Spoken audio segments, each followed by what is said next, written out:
يا من صليت بكل بسم الله الرحمن الرحيم. கற்பித்தல் கற்றல் செயற்பாட்டில் மாதிரி வகுப்பு மொடல் லெசன் ஒன்றை இன்று நாம் விவரணம் செய்ய விளைகின்றோம். இம்மாதிரி வகுப்பானது மாந்தருள் மாணிக்கம் நல்லாசான் நபி ஸல்லல்லாஹு அலைஹி வஸல்லம் அவர்களால் நடத்தப்பட்டதாகும். மலக்குகள் கோமான் ஜிப்ரீல் அலைஹிஸ்ஸலாம் அவர்களை முதன்மை மாணவனாகவும் நபி ஸல்லல்லாஹு அலைஹி வஸல்லம் அவர்களின் தோழர்களை ஏனைய மாணவர்களாகவும் கொண்ட மாதிரி வகுப்பாகும். படைத்தவன் அல்லாஹ் இம்மாதிரி வகுப்பை வடிவமைத்தான். இந்த பின்னணியில் இம்மாதிரி வகுப்பை நாம் நோக்குவோம். பைனமா நஹ்னு ஜுலூசுன் இன்த ரசூலில்லாஹி ஸல்லல்லாஹு அலைஹி வஸல்லம் ذات يوم إذ طلع علينا رجل شديد بياض الثياب شديد سواد الشعر لا يرى عليه أثر السفر ولا يعرفه منا أحد. ஒரு நாள் நாம் நபி ஸல்லல்லாஹு அலைஹி வஸல்லம் அவர்களின் அவையில் அமர்ந்திருந்தோம். அப்பொழுது திடீரென அங்கு ஒரு மனிதர் தோன்றினார். அவரது ஆடை தூய வெண்ணிறமாகவும் தலைமுடி கன்னங்கரேரென்று நேர்த்தியாகவும் காணப்பட்டன. பிரயாணம் செய்ததற்குரிய எவ்வித அடையாளமும் அவரிடம் காணப்படவில்லை. அதேவேளை நாங்கள் யாரும் அவரை அறிந்திருக்கவும் இல்லை. கருத்தாவது, அவர் உள்ளூர்வாசியாக இருப்பின் எங்களில் ஒருவருக்காவது அவர் அறிமுகமானவராயிருத்தல் வேண்டும். ஆனால் எங்களில் எவருக்கும் அவர் அறிமுகமானவர் அல்லர். எனவே அவர் உள்ளூர்வாசி அல்லர். அவ்வாறாயின் அவர் வெளியூர்வாசியாக இருக்க வேண்டும். அவர் வெளியூர்வாசியாக இருப்பின் அவரில் பிரயாணத்தின் அடையாளம் தென்பட வேண்டும். அதாவது அவர் அணிந்திருந்த ஆடை அழுக்கு படிந்தும் தலை தூசு படிந்தும் முடி பரட்டையாகவும் இருக்க வேண்டும். ஆனால் அப்படி எவ்வித அடையாளமும் அவரில் தென்படவில்லை. எனவே அவர் வெளியூர்வாசியும் அல்லர். இந்த நிலையில் அவர் நபி ஸல்லல்லாஹு அலைஹி வஸல்லம் அவர்களுக்கு எதிரில் சென்று தமது முட்டுக்கால்கள் இரண்டையும் நபி ஸல்லல்லாஹு அலைஹி வஸல்லம் அவர்களின் முழங்காலுக்கு சமீபமாக மடித்து வைத்து தமது இரு கைகளையும் தமது தொடைகளின் மீது வைத்து அமர்ந்து கொண்டார். பின்னர், முஹம்மது அவர்களே, எனக்கு இஸ்லாத்தை கற்றுத்தாருங்கள் என்று அவர் வேண்டிக் கொண்டார். வணங்கத் தகுந்தவன் அல்லாஹுவே அன்றி வேறில்லை என்றும் முஹம்மத் அல்லாஹுவின் தூதர் என்றும் நீவிர் சாட்சியம் அளிப்பதும் தொழுகையை நிலைநிறுத்துவதும் ஜகாத்து கொடுப்பதும் ரமலானில் நோன்பு நோற்பதும் சென்று வர உமக்கு முடியுமானால் ஹஜ் செய்வதும் இஸ்லாமாகும் என்று நபி ஸல்லல்லாஹு அலைஹி வஸல்லம் அவர்கள் பதிலளித்தார்கள். கால சதகுத்த ஃபஅஜிப்னா லஹ் யஸ்அலு வ யுஸத்திகு. அமைதியாக கேட்டுக்கொண்டிருந்த அம்மாணவன், ஆம், நீங்கள் சொல்வது உண்மையே என்றார். இப்பொழுது நாம் ஆச்சரியத்துக்கு மேல் ஆச்சரியமடைந்தோம். என்ன, இவர் தெரியாதவர் போல் கேள்வி கேட்கின்றார், பின்னர் அறிந்தவர் போல் சரி என்று உறுதிப்படுத்துகின்றாரே என்றெண்ணி வியப்படைந்தோம். தொடர்ந்து அம்மாணவன், ஈமான் விசுவாசம் பற்றி எனக்கு கற்றுத்தாருங்கள் என்று கேட்டுக்கொண்டார். அல்லாஹுவையும் அவனது மலக்குகளையும் அவனது வேதங்களையும் அவனது ரசூல்களையும் இறுதி நாளையும் சாதக பாதகமான முன்னளப்பையும் விசுவாசிப்பது ஈமானாகும் என்று நல்லாசான் நபி ஸல்லல்லாஹு அலைஹி வஸல்லம் அவர்கள் விடையளித்தார்கள். கால சதகுத்த ஃபஅக்பிர்னி அனில் இஹ்சான். ஆம், நீங்கள் சொல்வது உண்மையே என்று கூறிவிட்டு எனக்கு இஹ்சான் உள தூய்மை பற்றி கற்றுத்தாருங்கள் என்று அவர் வேண்டிக் கொண்டார். அல்லாஹுவை நீ பார்ப்பது போன்று அவனை வழிபடுவதாகும்.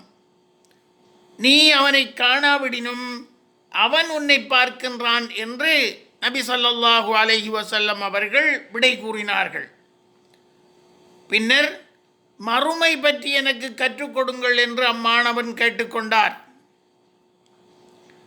கால் மல் மஸ்ஊலு அன்ஹா பியஅலம மினஸ் ஸாயில்.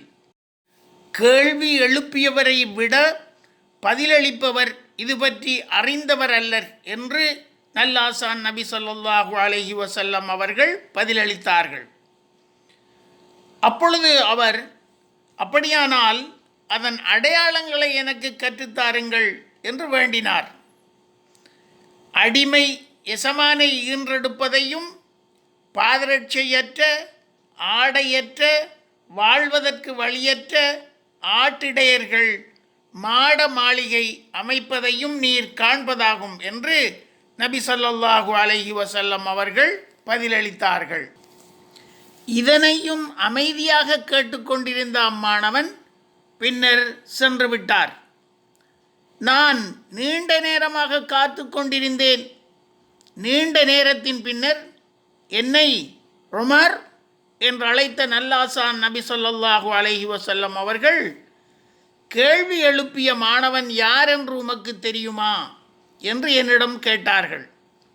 அல்லாஹ்வும் அவனது தூதருமே அறிவர் என்று நான் கூறினேன்.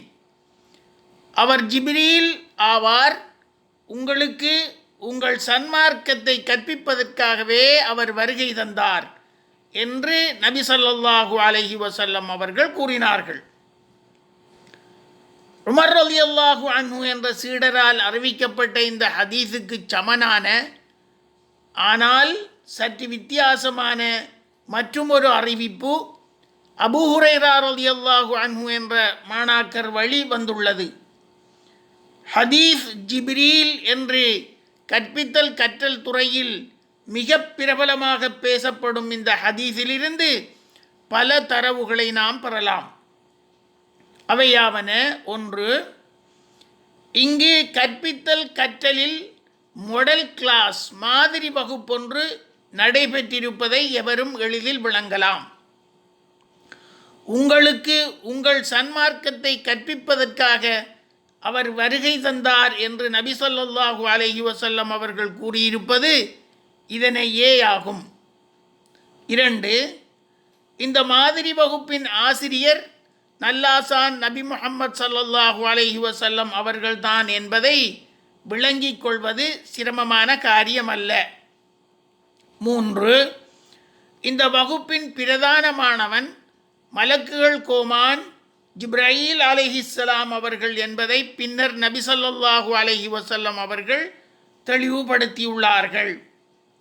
4, நபி ஸல்லல்லாஹு அலைஹி வஸல்லம் அவர்களின் சமூகத்தில் அமர்ந்திருந்த சஹாபாக்கள் வகுப்பின் ஏனைய மாணாக்கராக கொள்ளப்படல் வேண்டும். 5, பல்வேறு கற்பித்தல் உக்திகள் இருப்பதை நாம் அறிவோம். அவற்றுள் இந்த மாதிரி வகுப்பில் நடைபெற்ற கற்பித்தல் யுக்தியானது வினாவிடை முறையாகும். 6, இந்த மாதிரி வகுப்பின் பிரதானமானவன் ஜிப்ரீல் அலைஹிஸ்ஸலாம் அவர்களை படைப்பாளன் அல்லாஹுவே அனுப்பி வைத்தான். 7, இந்த மாதிரி வகுப்பில் ஆசிரியரின் பதில் இரத்தினச் சுருக்கமாகவே அமைந்துள்ளது. ஏனெனில் வினா எழுப்பப்பட்ட ஒவ்வொரு தலைப்பும் விரிவாக பேசப்பட வேண்டியதாகும். தவிர மாணவர் எவ்வாறு ஆசிரியர் முன் அடக்க ஒடுக்கமாகவும் பணிவுடனும் நடந்து கொள்ள வேண்டும் என்பதற்கு இம்மாதிரி வகுப்பில் சிறந்த நமூனா உண்டு. மாணவரின் ஆடையின் நேர்த்தி, தலைமுடியின் சீர்மை, உடல் சுத்தம் போன்றவற்றிலும் இம்மாதிரி வகுப்பில் மிக தெளிவான முன்மாதிரி உண்டு. மொத்தத்தில் வருகை தந்த மாதிரி மாணவன் ஜிப்ரீல் அலைஹிஸ்ஸலாம் அவர்கள் முழு மாணவர் சமூகத்துக்கும் சிறந்த வழிகாட்டலை வழங்கி உள்ளார்கள்.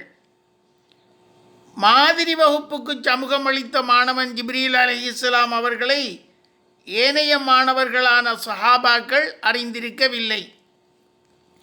தனது சூசகமான வார்த்தை பிரயோகத்தால் தமது சிஷ்யர்களுக்கு நபி ஸல்லல்லாஹு அலைஹி வஸல்லம் அவர்கள் சிந்திக்க தூண்டியுள்ளார்கள்.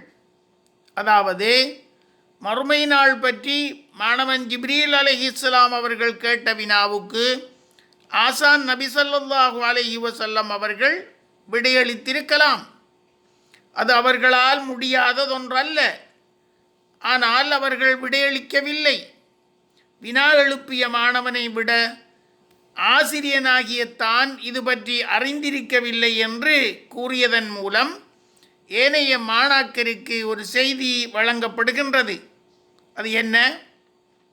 எங்கள் ஆசானை விட இம்மாணவன் மறுமை விவகாரத்தை மிக அறிந்தவன் என்றால் இம்மாணவன் யாராக இருக்கலாம் என்று அவர்களை சிந்திக்க தூண்டுகின்றது.